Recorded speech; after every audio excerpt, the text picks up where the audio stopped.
Hello, everyone. Welcome to The Insider on Terra TV. I'm Caroline Hill, Editor-in-Chief of Legal IT Insider, and I'm joined by Adrian Camara, who is CEO of entity management platform Athenian. Hi, Adrian. Hi, Caroline. Did I pronounce it right? I've been debating with myself whether I should say Athenian or Athenian. It's the first one, Athenian. I thought so. Athenian, yeah. Athenian. Okay, cool. But how are you? What time is it? You're tuning in from Canada. What time is it with you?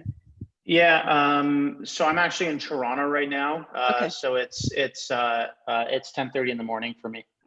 All right. Well, thank you so much for chatting to me. So we're going to have we've got half an hour to chat about. So there's been a lot going on with you guys. So you've recently raised your Series A, which is 8 million or 10 million, depending on how you report it. So I thought it'd be really interesting to learn a little bit more about Athenian and the money that you've raised and your plans, but also to talk a bit about the investor market right now and what you're seeing, what you're hearing from investors, which I think would be really useful for a lot of the startups listening in. So talk about, I was not the expert on entity management. I'm going to be absolutely honest with you. But I thought so. I think, but before we dive into, so you were founded in 2017, Calgary-based, and you're geared towards helping law firms and corporates with entity management. You founded it with Mark Tanana and Shane Fast, and it was only very recently that you announced your Series A. But tell me, before we dive into Athenian, tell me about you. You're a recovering lawyer. That's right, isn't it? Yeah. So I was a lawyer for about a minute. So I graduated law school, and I went to, like a lot of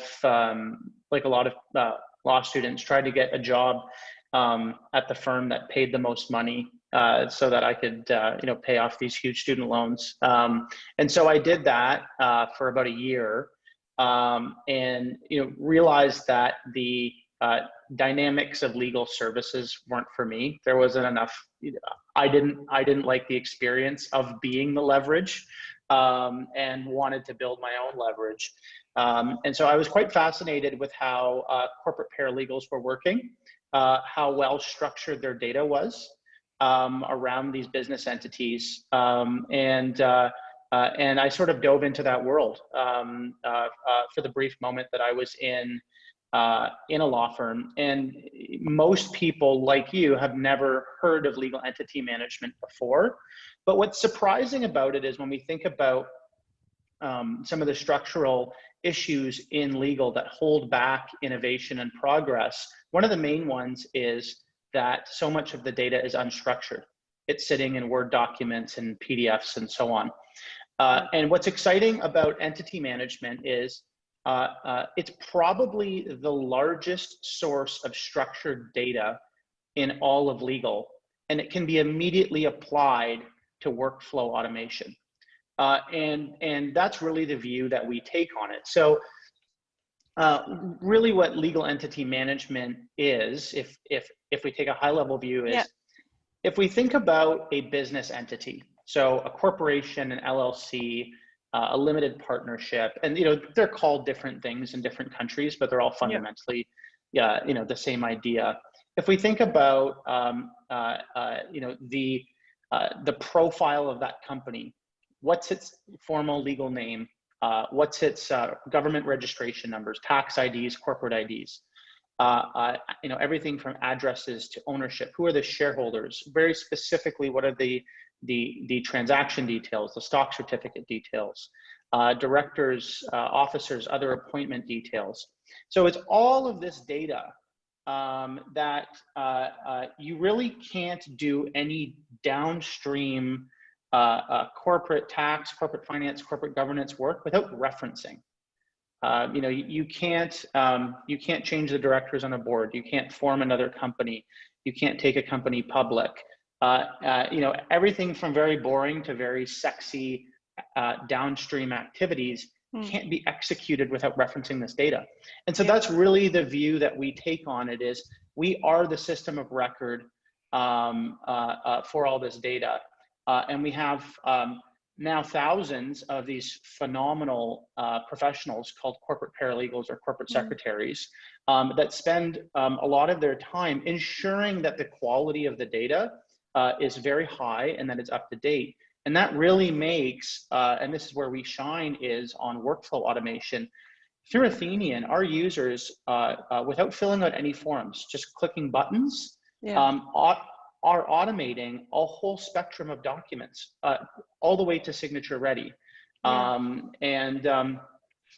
so when you look at, when you take, like when you look at this legal entity management area from that perspective, it becomes really exciting because you see that's where, that's the ideal state of a lot of other areas in legal, is having such well-structured data, but this area is already there. And so in a lot of ways, we're well in the future. Let me take you back a bit, and I think this is probably, a lot of people are probably light years ahead of me. And I used to, just for kind of confessions, I used to be a lawyer too, but a very long time ago.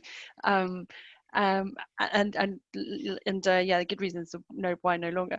But so you, in terms of the before we talk about the platform, so let's talk about it. Take me through, because so I was curious. So you work for corporates and law firms, right? So I understand the corporates, less so the law firms. So I'd be really keen for you to walk me through. So obviously entity management. So we're talking about record keeping. So inflow and outflow. I'm just reading from something that I found really interesting. So obviously reports, documents, corporate transactions, filings, all of the lifeblood, as you've already referenced, of an organization is incorporates in the entity management. So but then in terms of how the platform works, so obviously my understanding is that a lot of this has been on-prem. A lot of these systems that they use is on premises, and this is where you're really starting to shake things up. But so tell me about how they interact with your platform. So in terms of talk me through the workflow, I guess, if you don't mind. Yeah. So so we'll start with our users. So so our users are primarily corporate paralegals and corporate or company secretaries in either law firms, sometimes accounting firms, but mostly law firms, and legal departments in mid-sized to large companies. And so the use cases are, or the application of the software is in corporate customers, they're managing their own subsidiary entities. In law firms, they're managing entities on behalf of their customers. And so what we tend to see is in law firms is it's more smaller businesses and mid-market that don't have their own inside corporate secretarial teams. But they have enough entities that they need some professional management of it. And so the workflow is our users, again, corporate secretaries or corporate paralegals are spending anywhere from 4 to 5 hours of their day in our platform, and they use it very similar to a CRM. So very similar to how you're keeping track of people and companies inside of a product like Salesforce or HubSpot or something like that. And so they're updating all this information constantly, such that when they get requests from attorneys or tax professionals or accountants or the client themselves for access to information or to execute some type of change on this company, for example, we're going to switch out officers, or we're going to dissolve this entity and create a new entity over here. Our users are actually executing all of that inside of Athenian. And so we are largely displacing legacy on-premise software. And so in other interviews, I've mentioned what those products are. But I know what that. So we'll come to that. But so and just as a so do they, from a regulatory perspective, are they allowed to, because these are obviously key records, are they allowed to keep? Do they have to keep duplicates? Do they have to keep their own? Do they have to keep it within? Are they allowed? Are they allowed to effectively live in Athenian? Are they allowed to keep the kind of the system of record? Yes. That complies with all of the regulatory obligations in terms of how they have to keep that information. So some jurisdictions have a They have some rules around that the company record book is what they call it, which typically exists in a physical world as a binder, needs to be available for inspection at the registered office of the company by shareholders and directors and so on. And so that, you know, by some people, some parts of the market, it has been interpreted to mean that you need to have a physical binder in your law firm office that you can pull off the shelf and give to somebody. That over the last couple of years, and then obviously accelerated with COVID, with nobody at the office, which has caused like real issues and for companies that have had to have those binders. So we have, you know, we have law firm customers that, or so, you know, we had companies that were in our funnel that when COVID started, they were literally couriering binders between themselves from their houses because people needed access to this information. So, you know, there's a whole physical world that we're digitizing here. Binders, you know, we see stock certificates being created with typewriters. Physical seals, like wax seals, exist in our world. There's a whole world that we're completely digitizing. That's quite interesting. Yeah, I mean, I'd love to chat. So there's I mean, there's a whole regulatory world that you're having to navigate as well, isn't there, in that sense? But I think that it certainly, I've seen in the property market where similarly you have to have seals and all that actually COVID is forcing change in terms of you know, forcing modernization as well, which is helpful. So you spent the first 2 years of your existence. I have read some of the interviews that you've done, which have been interesting. One of them described, so you said you spent the first 2 years of your existence quietly building out the product, because to try not to alert the competition, in effect, because there's not an awful lot of competition. Is that fair to say? Did you describe it as a duopoly, I think? Yeah, so, you know, when we think about from a global perspective, you know, there's really 2 or 3 products that dominate the market, and that's GEMS, which is owned by Computershare, and Diligent Entities, which used to be called Blueprint, which is from your part of the world, was developed by the UK Company Secretaries Association, and that Diligent acquired. You know, when we zoom into other parts of the world, we see some more localized products, but it's primarily those 2, and then we see some products by the large U.S. registered agents that are also out there as well.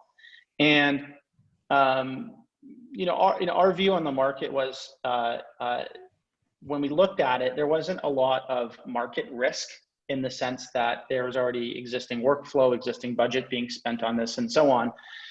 And so, you know, we asked ourselves, okay, why has no one solved this before, and built cloud and brought innovation and workflow automation into this category? Because these legacy products are essentially just filing cabinets. You know, you can put data in and then you can report it out. But they're not a workspace. Athenian is a workspace, not a database, is one of the things that we talk about. And when we looked at the market, the reason that we concluded that no one had actually successfully disrupted it with an innovative new product was because the legacy on-premise products were huge. They're massive. Like, these are enormous products. Right. And entity management systems. And frankly, that's the reason why none of these legacy vendors have rebuilt in cloud, is because it's just too expensive to do. And so we had to, you know, it was a long development cycle for us to be at a go-to-market state, and so we thought, you know what, we'll just stay quiet, not alert them that we're coming into this market, and build what needs to get built and stay really focused on that. So we went and got a handful of early stage customers that were really disappointed and frustrated with the existing options on the market, and we essentially co-developed it with them. And so that was our early traction. That's how we financed the product development period, and that's how we were able to build a product that resonates so well with corporate paralegals and company secretaries, because we had a tremendous amount of input from them in the product development stages. Yeah, and this is one of those areas where I think you say on your website that no one is very keen to. It's one of those projects which nobody relishes the idea of switching over their entity management. So it's Yeah. a. There are obviously other. If you speak to any CIOs or number of IT heads, that there'll be many systems that would fall into that category. But this is obviously one. So and is this? I mean, are you seeing? It feels like COVID has created a market where it's given you the right kind of market to accelerate. I mean, it's a trend that needs to happen in terms of moving to the cloud across the board. But so are you seeing, are you able to help people? What you know, are you able to make that transition easier? What are you telling people in terms of when they're thinking, oh God, I really don't want to do this? So like, what are the conversations you're having in terms of trying to make that easier? Yeah. So we've made an enormous investment into data migration. So the largest piece of this is moving the data, right? So it's a data heavy product. So if you have bad data going in, then you're going to have bad data coming out. Yeah. And so we have a phenomenal data migration team that has done some really gnarly projects. So we're actually in the process right now of one customer that was using 6 different products across the world in all their office in all their various locations, and merging them all into Athenian. And so we're taking 6 different data models and business logic in those systems and merging them together. And so our data migration team is just phenomenal. And it's led by someone named Tammy Miggins that's in our team based in Calgary, and Tammy's just a phenomenal data scientist, and her and her team. We're constantly amazed, and our customers are constantly amazed at how much we can actually improve the quality of the data when we're transforming it on the migration. So we've made, that's the scariest part of moving across, particularly because our customers have spent 20 or 30 years, they have 20 or 30 years of investment into, of making sure that all their data is very accurate in these systems. And so the idea of that being, disrupted a little bit is very scary. And then it's just the normal stuff that you have with business software, right? You have change management, you have training, all those other things, systems integration and stuff like that. And that's fairly conventional. But yeah, by and large, we are, especially with larger projects, we are fairly judicious in which ones we take on, and we do really investigate with the customer if their organization is actually ready. Because I'm sure with, as is with most enterprise vendors, you'll have someone who's very excited at an organization come into your funnel, and then you'll learn that they're really the only one that wants to drive a change. The rest of the organization isn't ready, and that's not going to be a successful transition. Well, often it's also the lack of resource. So I've seen in a number of projects which are slightly at the head of the curve, where you're right, you have to sell them in a way that the consumer, the buyer understands what it is that they're buying and what needs to go into that project to make it a success, and has the resource, whether that be that you provide the resource, which it sounds like on the data migration you do, or they have the internal capability. But I think quite often, it's very important to make sure that those things match, right? It sounds like you sort of are helping them. So you need to fully educate them about what's involved and help provide the qualified people to enable to make it happen smoothly. Yeah. And there was a really interesting statistic that I read in the last couple of weeks that only 15% of enterprise software spend is going to SaaS. Right. And so 85% is still going to on-premise solutions. Within what market? So that was global, just global. Global, right? Okay. Global, yeah. Right. Yeah. I think it was a Gartner or a Forrester report. Interesting. And so when you think about that, it's still very early days for enterprise cloud. There's still a long way to go, and on the migration and the culture and the inertia and the resources, those are all things that you have to get aligned in order to successfully execute a project. And presumably, so one of the other concerns that I hear a lot with cloud projects is that they're worried about how it will integrate with, because obviously law firms have got this sort of like spaghetti junction of all kinds of different systems that they're having to manage, and often they're very much sort of customized, and there's, you know, a lot of them are on-prem, and then they're wondering what will happen when it interacts with, you know, SaaS products. Is that something that you come across, that concern about how is this going to integrate with my existing spaghetti junction? Yeah, yeah. So the main one is into document management systems, and Yeah. so the nice thing is there is a phenomenal leader in that space with iManage that's doing a great job of shifting that data and those workflows into cloud. So right now we're I believe this quarter we'll be releasing an iManage 10 integration that will allow bi-directional file transfer between Athenian and iManage 10. And so fortunately for us, that's really within a law firm the only touch point. When we start thinking about our corporate customers, we have a lot of integration points into HR systems, and then also into corporate finance systems. So we often see Oracle Finance is one of the integration points that we have with our corporate customers. So yeah, you know, it is mission critical data. So we often do see a lot of integration requests into other systems. And, you know, I think that law firms, you know, our customers, you know, I think are certainly have a strong desire to start simplifying their systems and getting into the cloud and so on. And you know, so you know, typically our project is part of a broader cloud, you know, move to cloud transition for these firms. I think, and I think so. COVID. I'm always fascinated. I think the desire is there. There's a lot of fear, though, isn't there? You know, and there's and you know, you don't want to be the one to make that decision if it goes wrong. But I think that COVID has really moved the dialogue. You know, I think people have realised, you know, this having the printing partner or the one who has to go to the office to sign the bills or whatever it might be, it's just not sustainable. You know, I think it must have really helped. So okay, fine. So so I've been interested. So the shift to the cloud is really interesting, and I was interested in a quote about that by James Lockery, who I think is one of your board members. Is that right? So he's from Wave. And then, I mean, I don't know if you've got any comments on this quote, but I just thought it was really interesting. So Athenian is aggregating supply and demand for corporate legal and governance services in one platform. Rarely do we get opportunities like this in technology.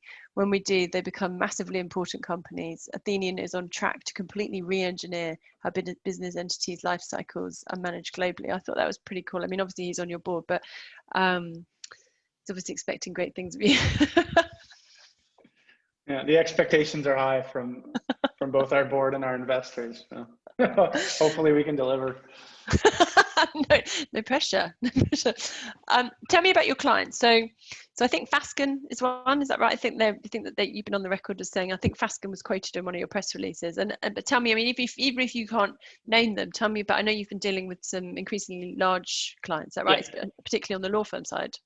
Yeah. So by and large, we're fairly conservative with naming our customers, and that's because of the sensitivity of the data. So I don't have the list in front of me of customers that we can name, so I won't name any more. But yeah, I mean, our customers include, I think we're probably 30 or 40% of AmLaw 100 right now. And then from a corporate perspective,